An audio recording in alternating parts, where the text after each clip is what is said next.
is fill in the circle again because you have to know how to do this. Okay, so the first thing that we did last time was fill in all of the angles, right? Okay, so, recording, great. Okay, so the first one's done for you. What is the angle that's the next angle? 45. 45, okay. And then, 60. And then, 90. 120. yep, 135, right? 150. 50, 180. 210. 225. 240, 270. great. 285. No, I think that's 300. Oh, yeah. Yeah? That's not an increment of 15. Exactly, yeah, the middle ones are increments of 15, yep, and you can tell because it looks bigger, obviously, as well, right? Yeah. 315 is the next one, right? And then 330. 330. So just be careful, like, that's the lesson, you just be a little bit careful when you do them, like, on your quiz. Because what's gonna happen in your quiz, the first page, is gonna be this thing. Okay, and we're gonna say, like, fill it in. So Go. Do you Yes. want us to like completely memorize everything on there? I or want you to memorize- memorize how to get it. Does that, the difference make sense? I mean, I want you to be able to construct it using the fact that there are tons of patterns here. Does that make sense? You can memorize it, but you only have to memorize one. You only memorize, and the point is, like, for these points, you've only got to memorize this fourth of it, and then everything reflects, right? You don't even have to memorize the fourth. And yeah, and even that is not really that big of a deal. So my point is that people look at this and they're like, oh my God, there's so much information there. How the heck am I going to memorize it all? But the point is that there's patterns that help you do this, and there's reasons why the things are what they are. So it's not just like straight up memorization. It's all built on rules. What I can also do is I can put one on Blackboard that's blank, and you can print it off, and you can just test yourself and see if you can do it. My Algebra 2 kids in high school did this. You guys can do this too, trust me. Okay, now the angles. So the angles, we have them in degrees. Now the trickier one is radians, which is going to happen a lot more in your math class. You've got to have a good sense for where they are. So the trick was to notice that the distance from this like black dot to that blue dot is the same as that blue dot to that blue dot, right? And that angular distance is pi over 6. So the distance from blue dot to blue dot is an additional pi 6. So what's 1 pi 6 plus another pi 6? Pi third. 2 pi 6, which is Pi third. pi thirds. So that next blue angle is pi thirds. I'll come back to the red ones in a second. And then, so that's 1 pi third, 2 pi thirds. This angle is 3 pi thirds. No, Yes. no, 3 pi 6. 1 pi 6, 2 pi 6, 3 pi 6. So, yeah. So it's half pi, great. So 1626 is very Dr. Seussy. 1626, 36, 4, 6, right? 4, 6 reduces to 2/3, great. And this one is 5, 6, right? So remember that's kind of by 6, we're just reducing along the way. So 1, 6, 2, 6, 3, 6, 4, 6, 5, 6, 6, 6 is pi. And then 7, 6. Does 8, 6 reduces, right? 4 pi thirds. 9, 6. 9 over 6. That's 2 pi. 9 over 6 is definitely not 2 pi. Somebody else. Pi over, wait, 2 pi over 3. Think before you speak. 9 over 6. 3 pi over 2. Good.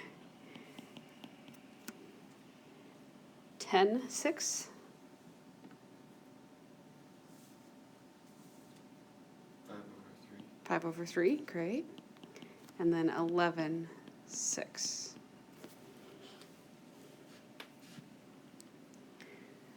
There are other ways to think about this too, like, 7 pi 6 is 1 pi 6 past pi. It's like, pi plus pi 6. I mean, there's lots of ways to do this.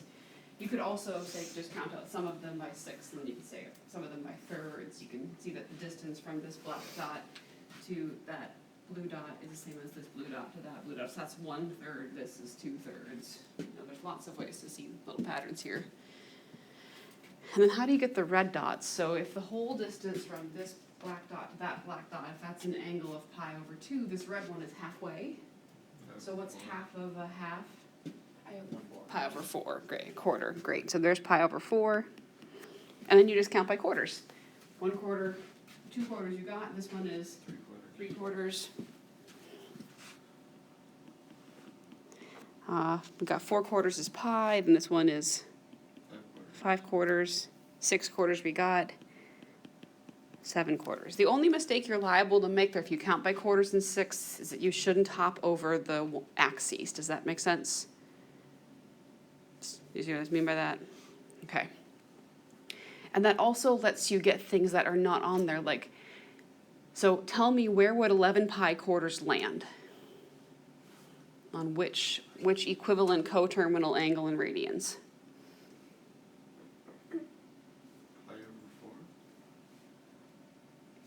I don't think so. So there's, 8 would be an entire revolution, right? so if I said, 135. say that again? 135 degrees. At 135, let's see, so this is 7, right? So there's 7 pi quarters, 8 pi quarters is, so 7's right there. See my little dot? 8's right there, right? 9, 10, 11. So yes, you're right. See what I'm saying? Does that make sense? Okay, find the biggest one you've got, or you can say that 8 pi quarters is one whole revolution. So 8, 9, 10, 11 is 3 more quarters. So 1, 2, 1, 2, 3, that also works, okay? Alrighty, now where did those numbers in that little parenthesis thing come from? Remember they came from a T thing, what's that T thing? What's that, what did I just draw? Oh, Right angle. The special triangle, right? yeah. And in that special triangle, this angle is 30 degrees. We're inside a circle of radius 1, so what is the hypotenuse? 1. 1, does that make sense? That this has to be 1 because that really is the radius of the circle, yes?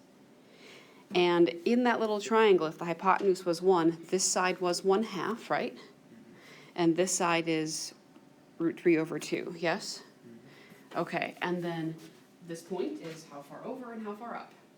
Does that make sense? Okay. And then we figured out that, oh, if you use this whole sine and cosine thing, so you know that the cosine of an angle is the adjacent side in a triangle over the hypotenuse.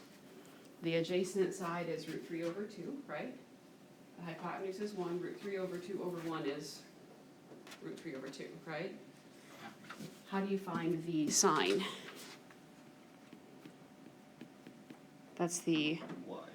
it's the opposite over the over the hypotenuse, which in this case is y, 1/2 over 1. So the point is that the way you generalize this definition to working for all sorts of different angles that are not just forming right triangles is you say that, okay, well, on the unit circle, this is my cosine, this is my sine. They're alphabetical.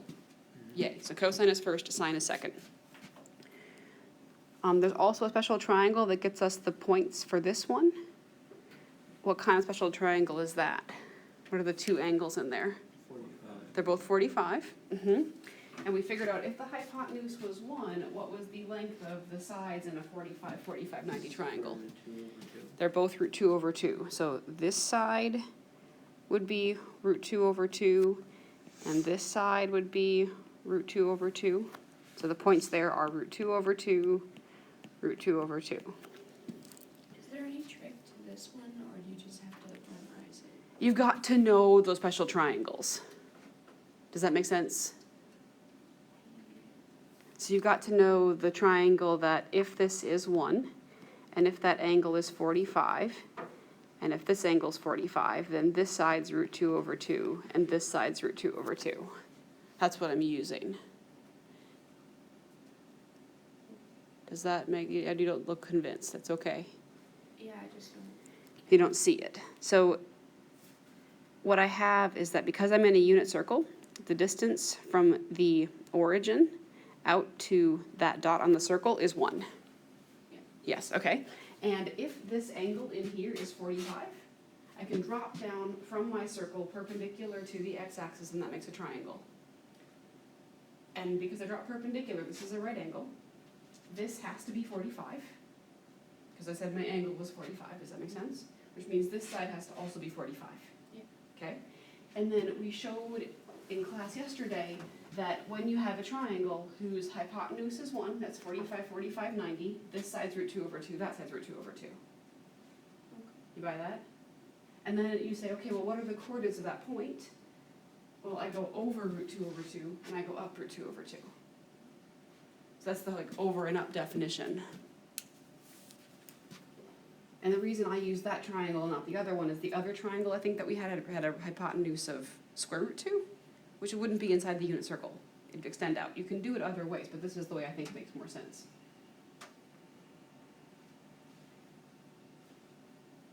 Okay, the next one, my angle is 60 degrees. So if I drop a perpendicular down from that dot, what is this upper angle gonna be? 30, yeah, exactly. So you drop that perpendicular down. That angle up there is gonna be 30. And it gets so messy, I'm so sorry. What is the, do you see the triangle? What is the base of that triangle gonna be? One half. 1/2, and what is the height of that triangle gonna be? Root 3 over 2. Root 3 over 2. So you go over 1/2, up root 3 over 2.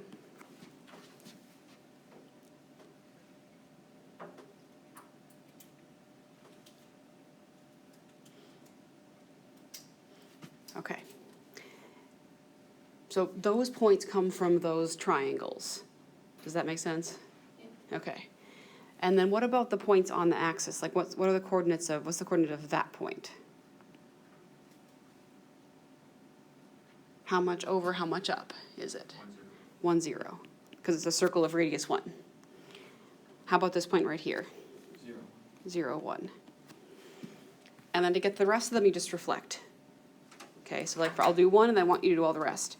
So this point right here, if it reflects to this point right there, what changes? Which ones are you referring to? I'm referring to, sorry, this one, In relation to? in relation to this one. Negative 1/2. Negative 1/2, and then the root 3 over 2 is positive, right? Okay, so go ahead and do the rest of them. Like now, everybody go. Fill it in. Okay, good. Then I'll fill it in. Root 2 over 2.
Are you done or not quite?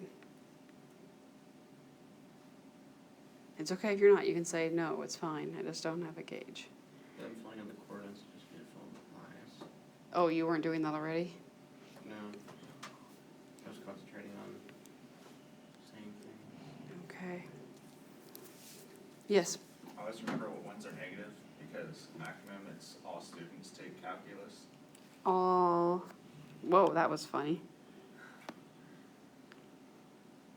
Miss Riggles was a great teacher. Who was the, you had Miss, this is Miss Riggles? Yeah. Okay, so all students take calculus? Yeah, and that goes in a counterclockwise, so. in Okay. the first Oh, I quadrant, see, so it's all here. Yeah. Here it's just the sign is positive, right? Here, you're probably saying that the tangent is positive? Is that what the T is for? Negative, I think. Yeah, positive, yeah. But the tangent being positive, and Yeah. here the cosine is positive. Yeah. Uh-huh. What you could also remember is it's just the same as the quadrants, right? It's plus, plus. Yeah. This would be minus, plus, right? Minus, minus, and plus, minus, right? The kind of like happy sad faces.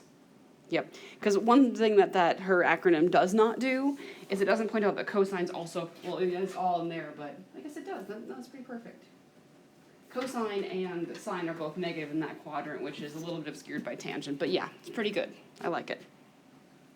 Okay, so here are the definitions. We talked a little bit about these yesterday, but I just want to talk about all of them today. Yesterday we just talked about sine and cosine, right? So looking at this circle, what is which coordinate is the cosine of the points? Which coordinate is cosine? The x. Which coordinate is the sine? Y, right? Okay. So you have AB is a point on the unit circle. Cosine is the x of that point. Sine is the y. So cosine is the x coordinate. Sine is the y coordinate. We found some specific special points, but we didn't, some of the other ones that you had to find like cosine of 20 degrees, that'd be a little bit like, you'd have to find a way to estimate that. It's not a number that's as common. Okay, tangent. So what is the definition of tangent that you remember? Tangent is opposite over adjacent, right? Have you seen that definition? So here is how you look at that quadrant 1 again. And we'll say that this is A, this is B, and this is my hypotenuse is equal to what? If we're in the unit circle, what's the hypotenuse? Square root of a squared. Yeah, but does it make sense that the hypotenuse is 1 if I'm in the unit circle? Okay. So then if you have this angle theta and I say find tangent of theta, tangent is the opposite side, which is B, over the adjacent side, which is A, right? And isn't B the sine and A is the cosine?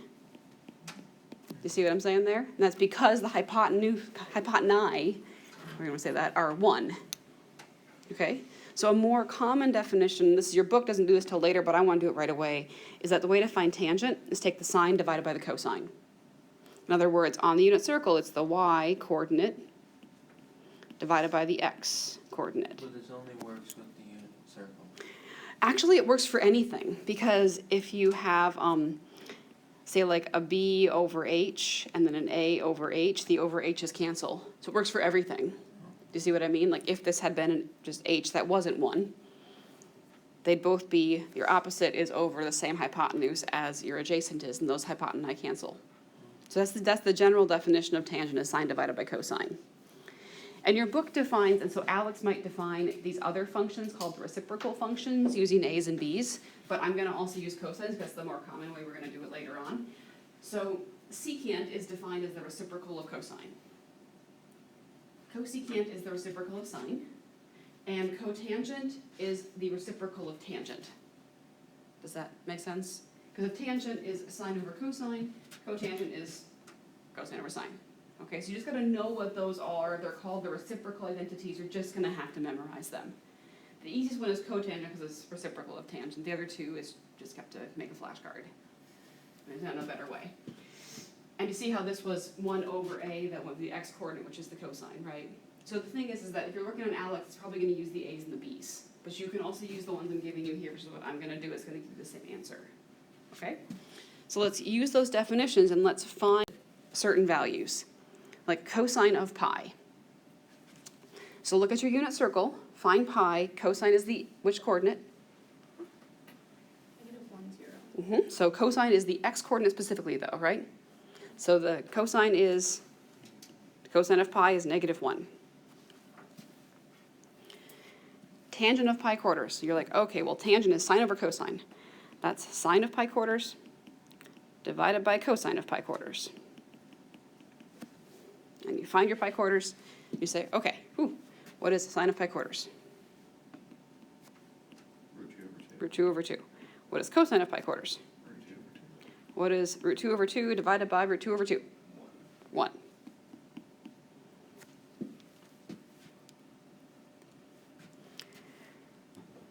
Okay, tangent of 5 pi thirds. What quadrant does 5 pi thirds lie in? I think this one right there, right? I think it's that angle. So the coordinates there, I believe, are the x is 1/2 and the y is negative root 3 over 2. Is that right? Yeah. Yep, okay. And so tangent is sine over cosine, right? So it's negative root 3 over 2 in the numerator, divided by 1/2 in the denominator. Technically, what happens to that half?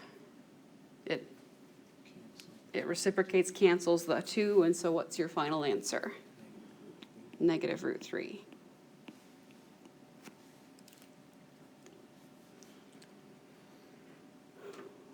Secant of negative 5 pi 6.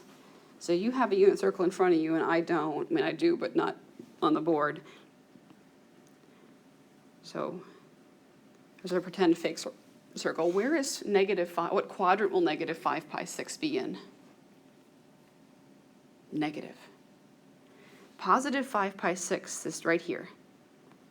That's positive 5 pi 6. So negative 5 pi 6 will be in the third quadrant. Does that make sense? Yeah? I think that's quadrant 3. Oh, yep. Yep, okay. So it's that angle. You see what I'm saying? That's positive 5 pi 6, but I have negative 5 pi 6. We need to go backwards that amount, right? Okay, great. So for negative 5 pi 6, so that's, see how I kind of drew a little triangle in there? That kind of helps me figure, okay, this side must be the half, that side must be the root 3 over 2. Both of them are negative in this case because you're in quadrant 3, right? So secant is that 1 over cosine or 1 over sine? 1 over cosine, okay. And what is cosine of negative 5 pi 6? 1 over negative root 3 over 2. And just at least reciprocate that for me. What do you get? 2 over negative square root 3. That's good enough. Some people might make you rationalize that denominator, and they may make you write it as negative 2 root 3 over 3. Does that make sense how I got that? I'm multiplying by root 3 over root 3. Okay. But all in all, they're not that hard. Okay, try the next one. How about cosecant of 2 pi? So that's 1 over sine of 2 pi, right? What is sine of 2 pi? Is it 1 over 0? That's undefined. No.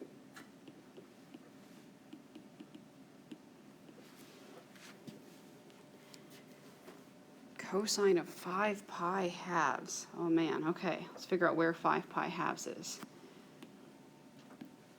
So this is pi halves, right? This is 2 halves, right? This is 3 halves. See what I'm saying? There's 4 halves. So 5 halves is the same thing as pi halves, right? Okay. So at that point, the coordinates are x is 0, y is 1, right? So what is the cosine there? 0.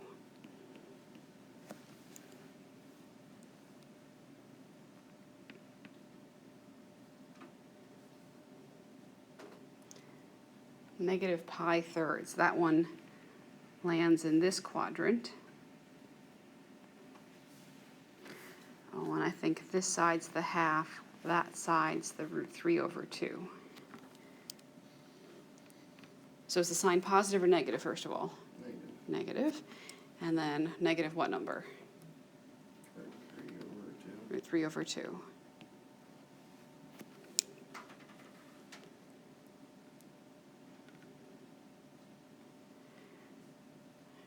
Okay, now the last one, negative 9 pi halves. You've got to count backwards 9 pi halves, right? So there's negative 1 half, right? 2 half, 3 half, 4 half, 5 half, 6 half, 7 half, 8 half, 9 half, right? Okay, so what's the sign at that point? Negative 1.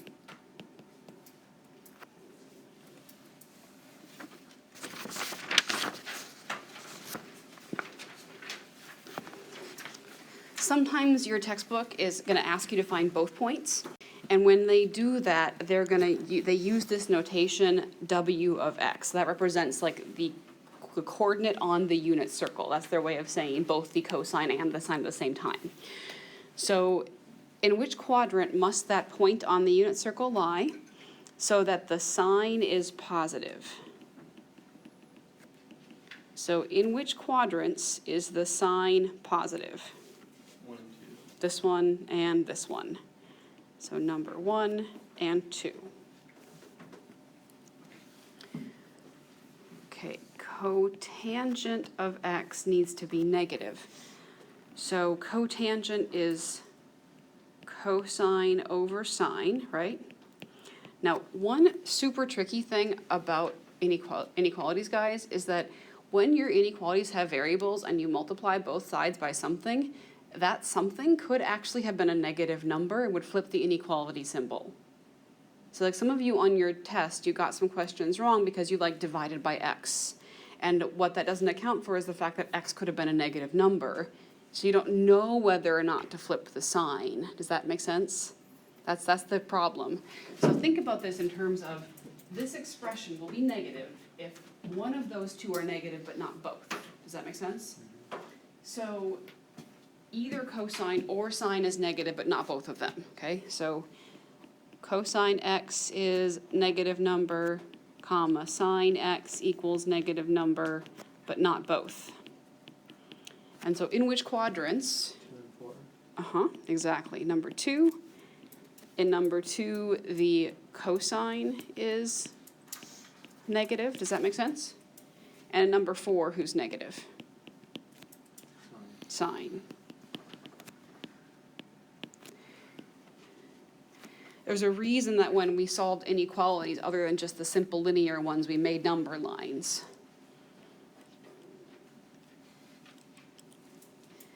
Okay. Now what we're going to do is we're going to use the unit circle to get pictures of these functions. You ready? Okay. First one we're going to graph is sine. So draw the straightest line you can.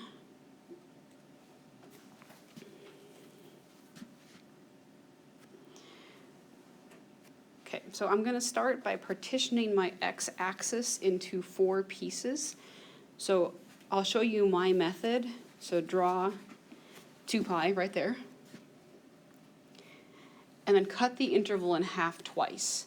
So the reason that I chose 2 pi is that you go around the unit circle once in 2 pi. Does that make sense? After that, we're going to have a repeating pattern.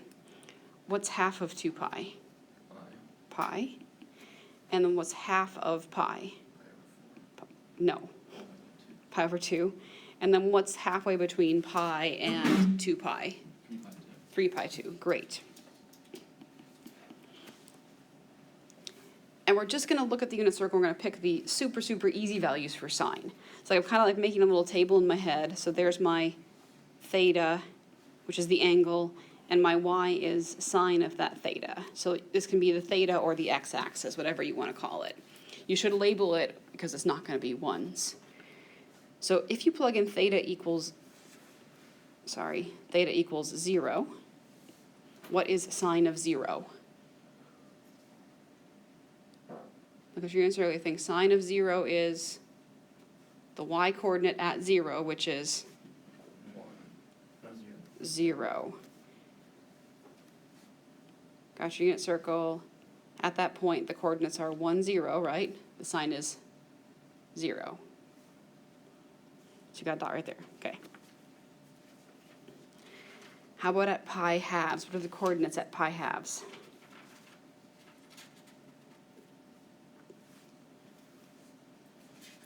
Don't look at your circle. This is like totally, you shouldn't need your circle for this. What are the coordinates at that point right there? 1, comma, 0, right? Shit, no? What are they? 0, 1. Okay, so when you plug in pi halves, what is the sign? 1. Okay. How about that point? What are the coordinates there?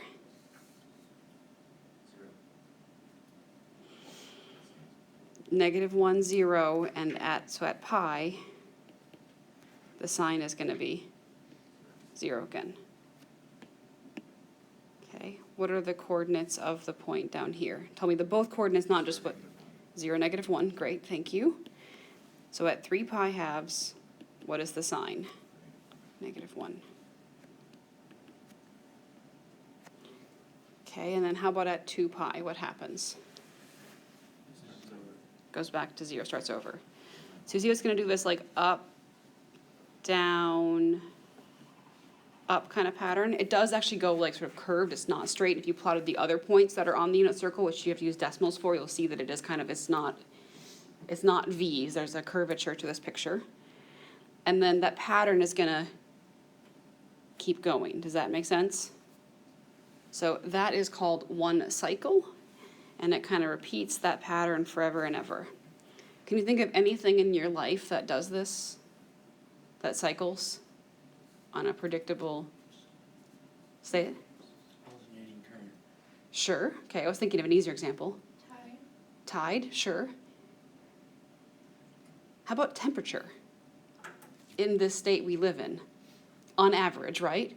Okay, well, what happens to the temperature as we approach summer? It goes up. What happens when we approach winter? It goes down. And it does so in a relatively predictable pattern, right? With some noise, but it kind of does on average go up, and it's warmer in the summer than winter, and it tends to be the same kind of warmer in the same months, right? Here's an even more predictable one, daylight. I mean, right? So on this graph, this is the summer solstice, right? This is the winter solstice. These points in the middle right there, those are the equinoxes. Does that make sense? Daylight definitely does a predictable thing like this. The temperatures do so, but they wiggle, right? They kind of like wiggle, wiggle, wiggle, wiggle, wiggle. That's when you use statistics. Okay, so looking at this picture, I asked a couple more questions. What is the domain of this function? So I only graphed one cycle of this function, but could I have graphed a lot of them? Yep, so the domain is all real numbers. What is the range? What is the lowest value? What is the highest value? -1 to 1. And if I kept going, does this function appear to be even, odd, or neither? So does it appear to be even? I think obviously not, right? Because there's no reflection over the y-axis. Is there a rotation around the origin? Yes. Yes, so this function does appear to be odd.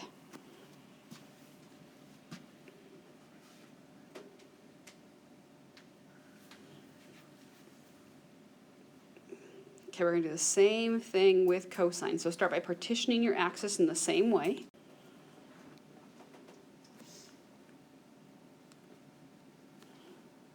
So start with 2 pi, halfway is pi halves. I don't know why I just did that, halfway is pi. Shoot, now I can't take it away, whatever, there's pi. Then we have pi halves, 3 pi halves. I'm going to put some negative points on there as well. Okay, so that first point on your unit circle is the point 1, 0. We got 0, 1, -1, 0, 0, -1. Okay, so at that first angle of 0, what is the cosine? 1. What happens when your angle gets to pi halves? 0. 0. How about pi? -1. -1. And how about 3 pi halves? 0, 0 again, and 2 pi you're back to 1. 1. Okay. And I want to sketch the backwards part too, just because. So if you go back to negative pi halves, then you're at 0, 0. By negative pi, you're at. negative Do you see how it's actually the exact same shape as the previous curve? 1. Just shifted? Mm-hmm. And can you see that this one probably also has a pattern? It's even, exactly. So did the domain change of this function relative to the other one? Nope, the domain is still all real numbers. The range is still -1 to 1, but this is an even function.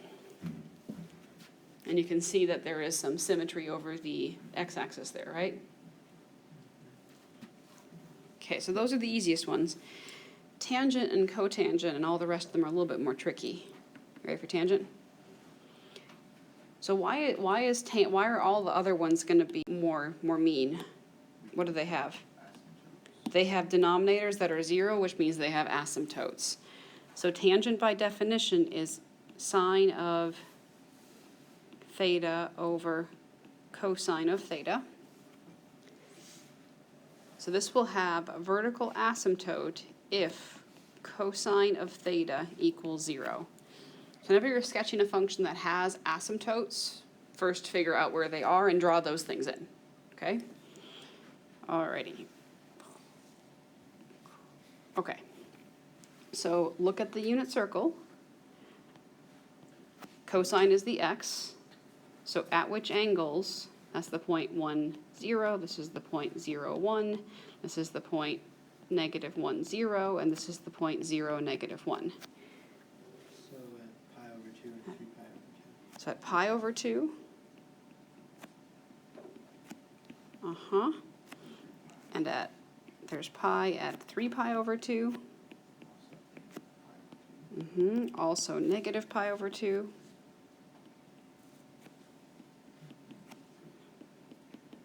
Okay, does that make sense? Okay.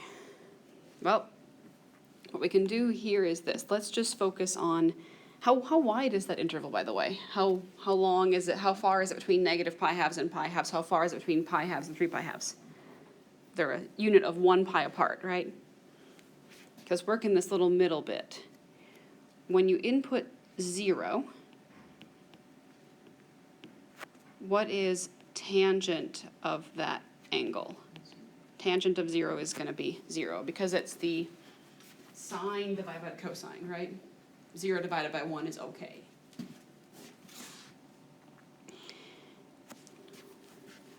Didn't we get a nice easy number for tangent also when you plugged in pi quarters?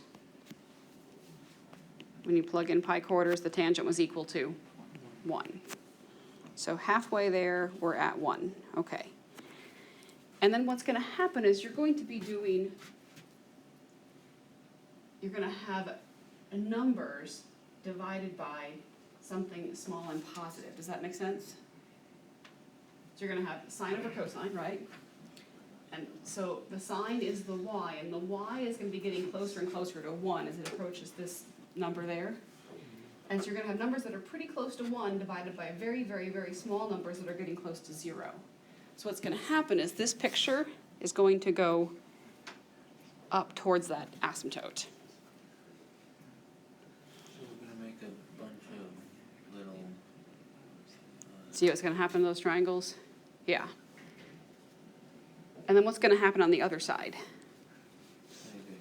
It's going to go down, exactly, because when you plug in negative pi quarters, you get that tangent is -1. Does that make sense? Guys, please stop. So it was this kind of thing. And that pattern just repeats. The same thing happens over here. And just goes infinitely in either direction.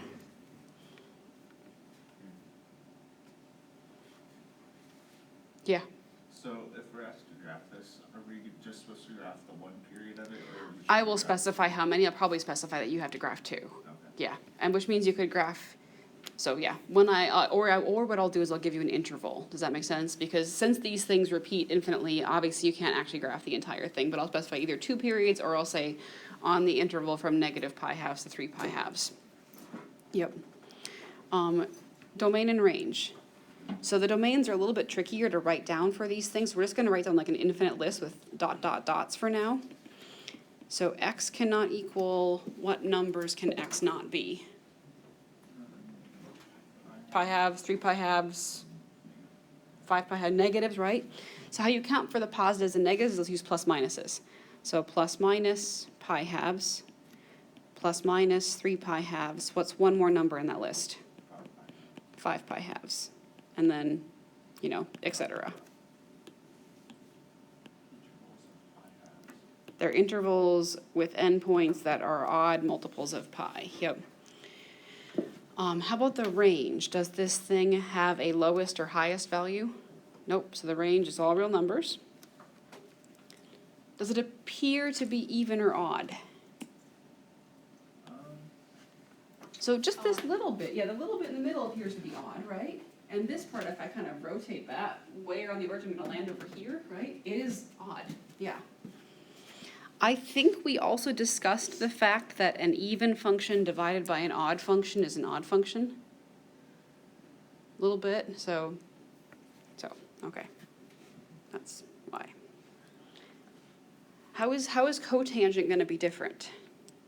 It's gonna be asymptotes at 1, -1, Yep, the asymptotes are going to be in different places. So cotangent is cosine over sine, right? Okay. So this is going to have problems when sine of x equals 0.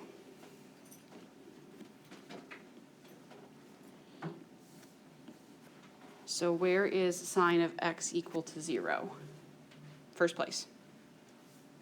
0, right? Next place.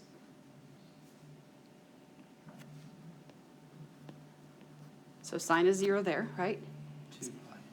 Also pi, right? Oh yeah, Pi, okay. That's okay. And then also at 2 pi, right? Does that make sense? Okay. Then try to plot some points in the middle. What's halfway to pi? pi over 2. Pi over 2, okay. So at pi over 2, that's the point 0, 1. If you do the cosine divided by the sine, is that a legit thing you can do? Can you do 0 divided by 1? Give me a nod if you think you can. Yeah. Yes, and it is 0. Okay, now you gotta figure out, does this function start up and go down, or does it start down and go up? Because that part is not quite as obvious. So let's plug in pi quarters. So when you plug in pi quarters, remember that's that root 2 over 2 point, right? If you do cosine divided by sine, you're going to get 1, right? So you start up there. Does that make sense? Okay, how about when you plug in after pi halves, that's 3 pi quarters, right? That's this one right here, which has coordinates negative root 2 over 2, positive root 2 over 2. When you plug that in, what do you get? Negative 1, exactly. And so it's going to this one's going to dance down.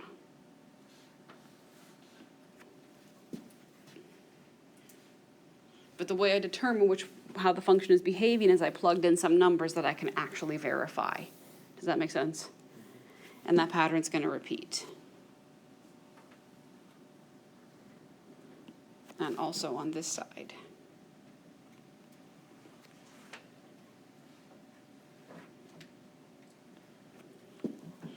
This one's a little bit harder to visualize, but it's also odd. If you take this and you spin it around, this part's going to land on that part. You see that? And this part is going to land on that part. I know it's a little bit strange, but it's true. So how about the domain for this guy? What is the stuff that x cannot equal? Pi, 2 pi, Mm-hmm. 2 pi. plus minus pi, plus minus 2 pi, plus minus 3 pi, etc. Yep. Also, don't forget 0. That's why I left a space. Yeah. It is often the case that students will forget 0. We were going to learn a more compact way to write that, but for now we'll just do lists. Did the range change? Isn't 0 and 2 pi kind of? You have to give me 0 and 2 pi produce the sort of same result in sine and cosine, but they're technically different angles because they the number of rotations also matters. So yeah, they're sort of equivalent-ish in some sense, yes. Did the range change? Nope, all real numbers. And this is also an odd function.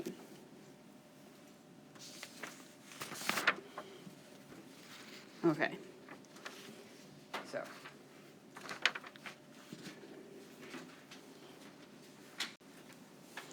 And then secant and cosecant, and we'll be done.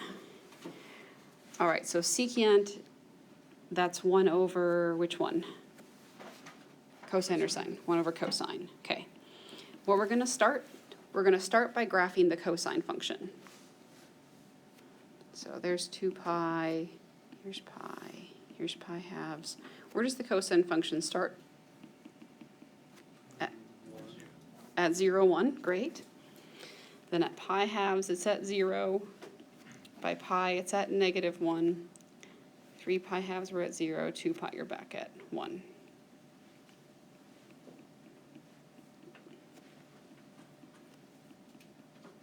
Okay, so there's your cosine curve.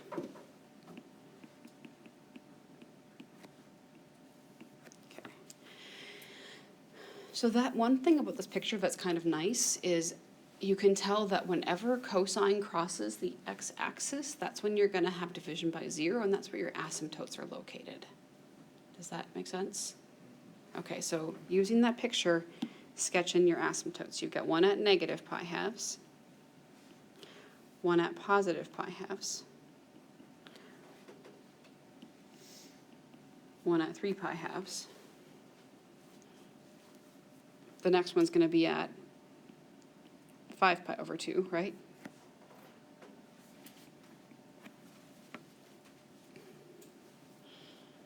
Is everyone okay with where those asymptotes are? Mm-hmm. Okay. Now here comes the kind of wacky part. What you're doing, these are all the values of cosine, right? You're going to be doing 1 divided by those numbers. So like these dots, this dot is 1, right? So if you do 1 over cosine, that's 1 divided by 1, which is 1. You hit that dot, right? Okay. This dot, 1 divided by -1 will be -1, right?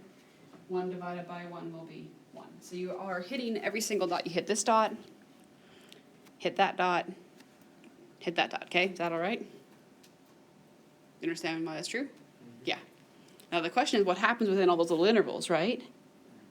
So what you're doing when you have numbers that are really, really close to 0, you're doing 1 divided by a number that's almost 0, right? 1 divided by a number that's almost 0, like 1 divided by a millionth, makes a million. Does that make sense? So what happens here is as you get close to that like asymptote, your y values get bigger and bigger and bigger.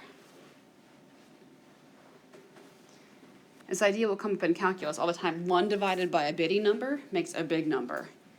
It's like have you guys seen Inuyasha? Or it's just a goofy anime, but if you take a 1 and divide it into a million pieces, you've now got a million things, right? So that's what happens. This is the picture of what secant looks like. It's kind of parabola-ish, except for parabolas don't actually have boundaries. They're like horseshoes, sure, that's a good one. And this one, the only difference is you're going to be dividing by 1 divided by negative numbers, right? So that's going to go to negative infinity. And this one, same thing, goes to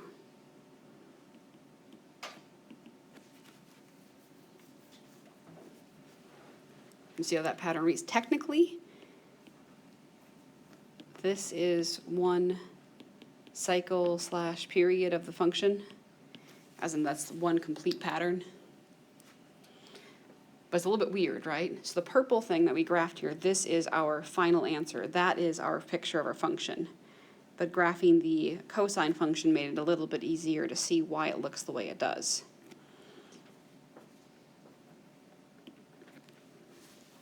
So let's find the domain of that function. What's the stuff that x cannot equal? Pi over 2. Plus minus pi over 2, okay, plus minus. Same as tangent, right? Because tangent has the same denominator. The range is really funky, isn't it? What numbers are left out? 1 to -3. Exactly. So the range is from minus infinity to -1, and you actually hit -1, so square bracket, union 1 to infinity. Does that make sense? Because the graph that we're looking at is just the purple part, not the black part. It's like the anti-cosine graph. Does this appear to be even, odd, or neither? See, this is my x-axis right there, right?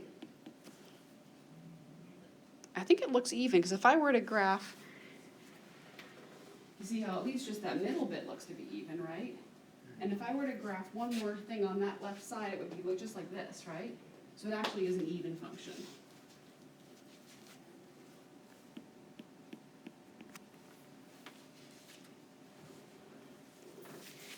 Okay, we'll do one more, and then we'll just finish the rest of this next time.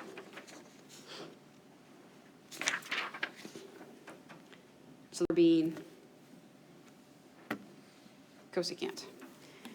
Okay, so since we graphed the first one by first graphing cosine, what are we going to start this one by graphing? Sine, exactly. So 1 over sine theta.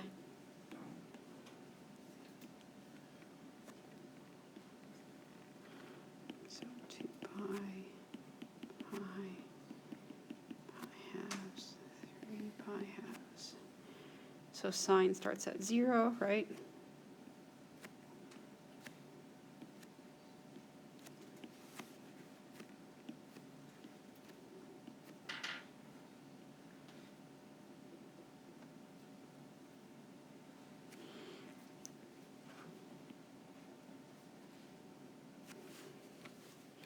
Sketch in your asymptotes.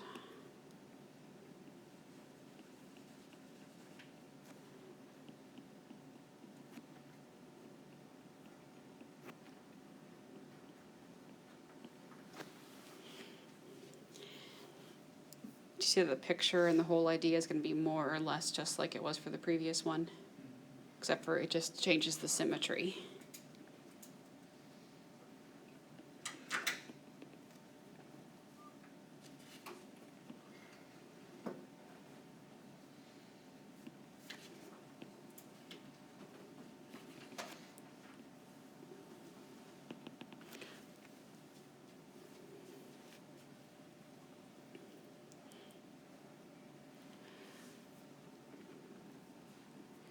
Even, odd, or neither. Actually, so domain first. X cannot equal. Pi plus or minus 5 plus or minus 2 pi. 0 plus or minus pi, plus or minus 2 pi, exactly, okay, etc. The range, did that change relative to the other function we had? No, so still minus infinity to -1, union 1 to infinity, okay. Is it even, odd, or neither? I think it's odd. Do you guys agree with that? If you take and rotate this around the origin, and you flip it at 180, that guy is going to land on this guy, right? So this is an odd function. Do you know of any real world things that this models? The reciprocal functions, I'm afraid I have no spectacular examples like off the top of my head. But I do know that the best examples for things, tangent comes up in all sorts of stuff, yeah. I'm afraid that these might be kind of those things that come in your calculus class a lot and you gotta know them and they're not awesome real life examples. But the sine cosine, that comes up in temperature, light, all sorts of oscillations. This also might be, it might come up in physics and stuff that I just don't know. So, we'll finish this next time.